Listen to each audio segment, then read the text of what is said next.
คณะโฆษณาอบรมศูนย์กลางภาคจะตั้งพิธีมอบรับหน้าที่ระหว่างหัวหน้ากรมเทียบเท่ากรมผู้เก่าและผู้ใหม่ในวันที่24ตุลา2025โดยการเป็นประธานของท่านคำพันธ์เผยยวงศ์หัวหน้าคณะโฆษณาอบรมศูนย์กลางภาคมีหัวหน้ากรมห้องกรมหัวหน้าแผนกจากบรรดากรมอ้อมข้างและภาคส่วนเกี่ยวข้องเข้าร่วมในพิธีได้มีการเซ็นบทบันทึกมอบรับหน้าที่ระหว่างท่านนางพวงมาลีอัคคมุนตรีหัวหน้ากรมจัดตั้งพนักงานผู้เก่าและท่านอนงศักดิ์อินทวงศ์หัวหน้ากรมจัดตั้งพนักงานผู้ใหม่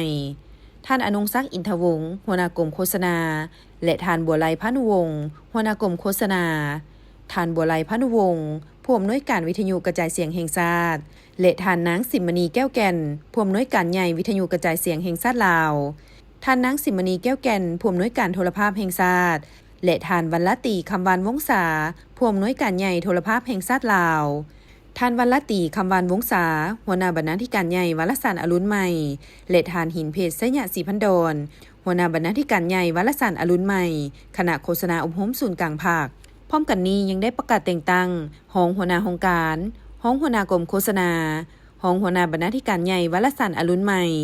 พร้อมทั้งแต่งตั้งหัวหน้าแผนกและซับซ้อนพนักงานราชการภายในคณะโฆษณาอบรมศูนย์กลางภาคเติมอีกในโอกาสนี้ท่านคำพันธ์เผยยวงศ์ได้มีคำเห็นโอ้ลมโดยได้ตีราคาสูงและแสดงความย่องยอสมเสยต่อผลงานที่บรรดาหัวหน้ากรมผู้เก่าญาติมาได้ในระยะผ่านมาและแสดงความสมเสยต่อผู้ที่ได้รับการแต่งตั้งเป็นห้องหัวหน้ากรมหัวหน้าแผนกพร้อมเน้นให้ผู้ที่ได้รับหน้าที่ใหม่สืบต่อนำพาพนักงานราชการปฏิบัติหน้าที่เวียกงานหอบด้านของกรมตนยู่แห่งขบวนการด้านต่างๆให้สืบต่อขยายตัวเหตุให้เวียกงานภายในกรมสืบต่อเข้มแข็งและได้รับการพัฒนาอย่างหอบด้าน